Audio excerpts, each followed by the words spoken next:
Welcome Prince Institute, exercise number 466, Sir Kailash Chandra, 80, then 100, then 120. Repeat. Exercise best for skill test.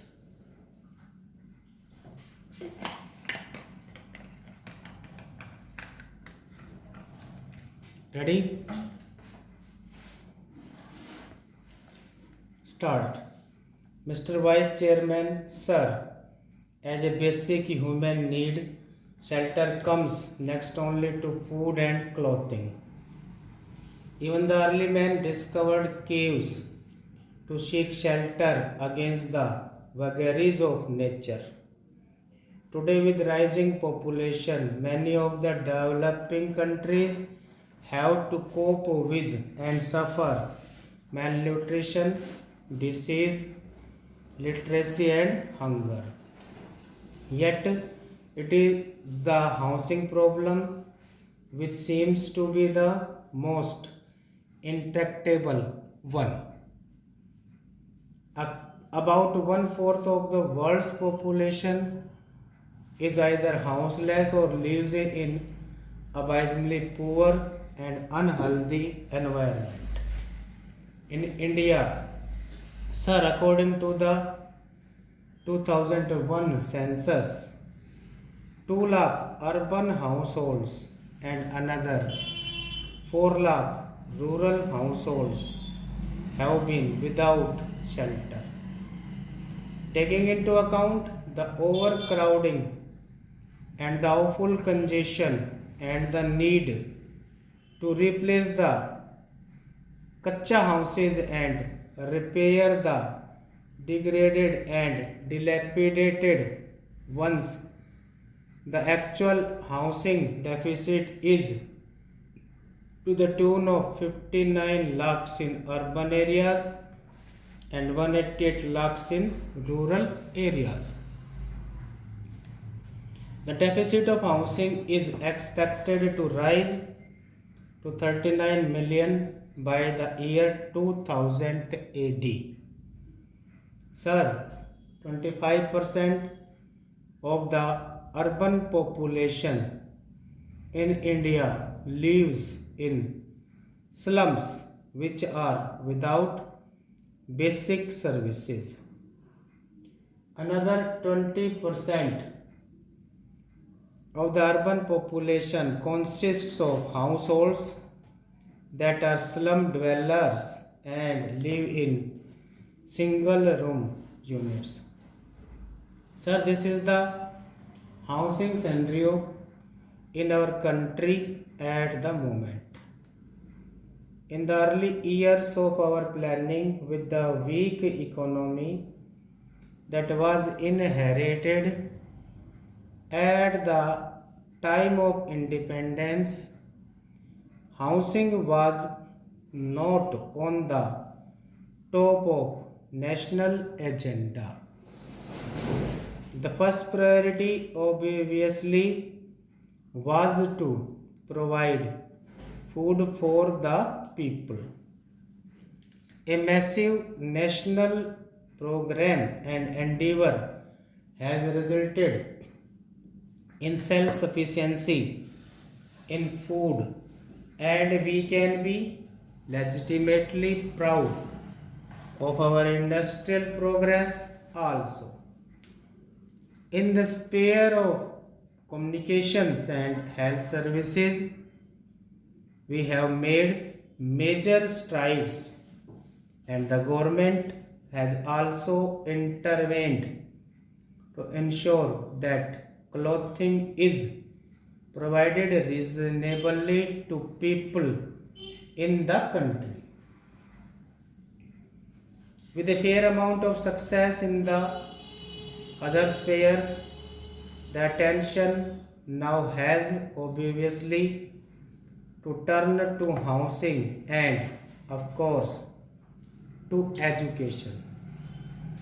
In the last decade, quite a few schemes were promoted for encouraging housing activity.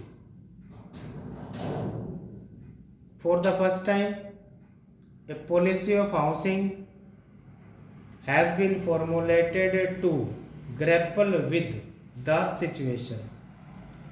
It seeks to provide affordable shelter to every citizen in the country by the turn of the 20th century. Stop. Repeat at the rate 100 words minute. Ready?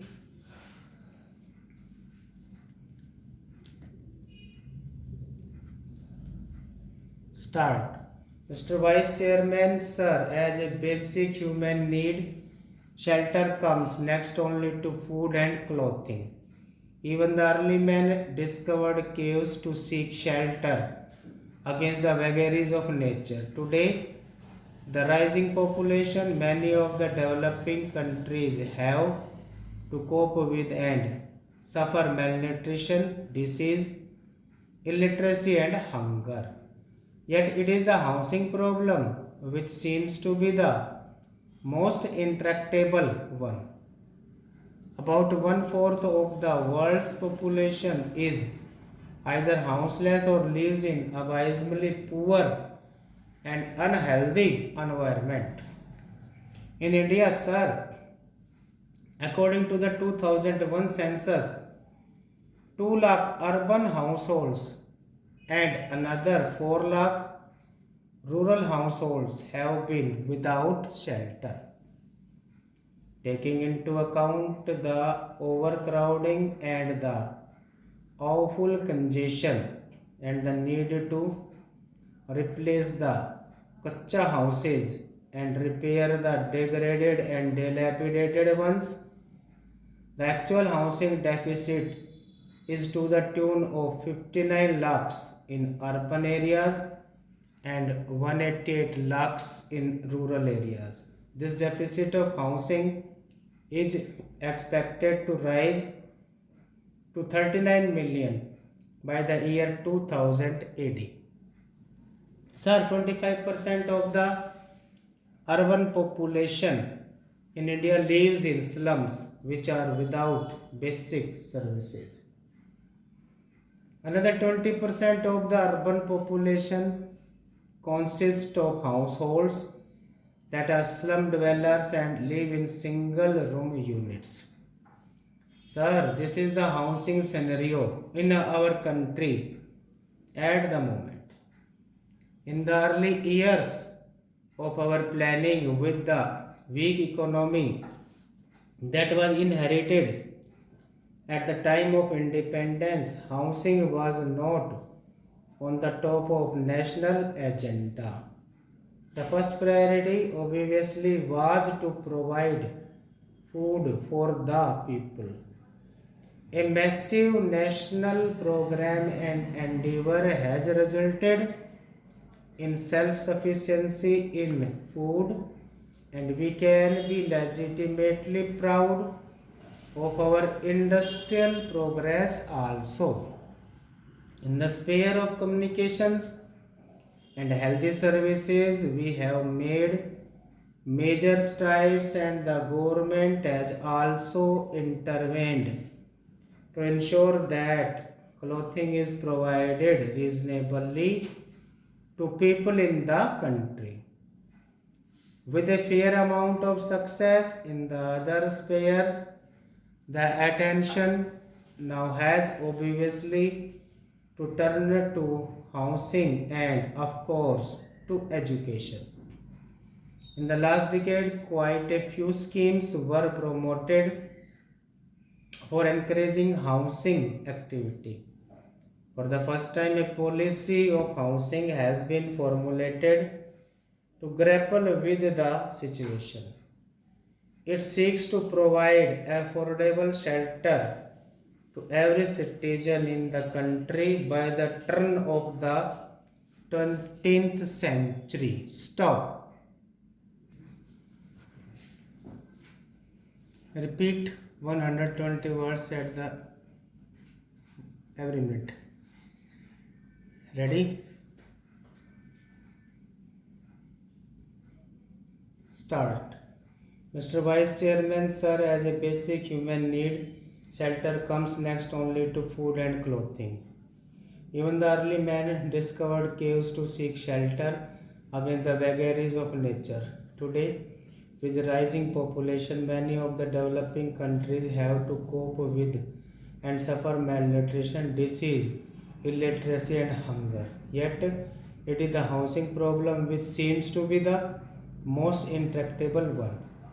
About one fourth of the world's population is either houseless or lives in abysmally poor and unhealthy environment.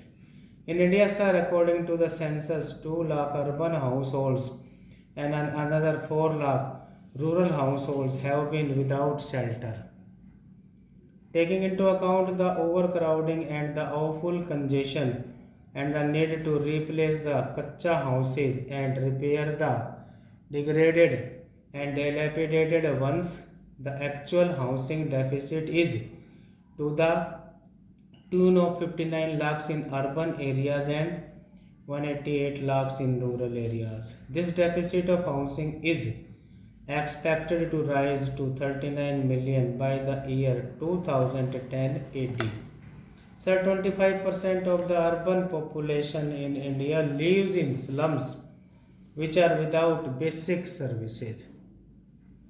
Another 20% of the urban population consists of households that are slum dwellers and live in single room units. Sir, this is the housing scenario in our country at the moment. In the early years of our planning, with the weak economy that was inherited at the time of independence, housing was not on the top of national agenda. The first priority obviously was to provide food for the people. A massive national program and endeavor has resulted in self-sufficiency in food, and we can be legitimately proud of our industrial progress also.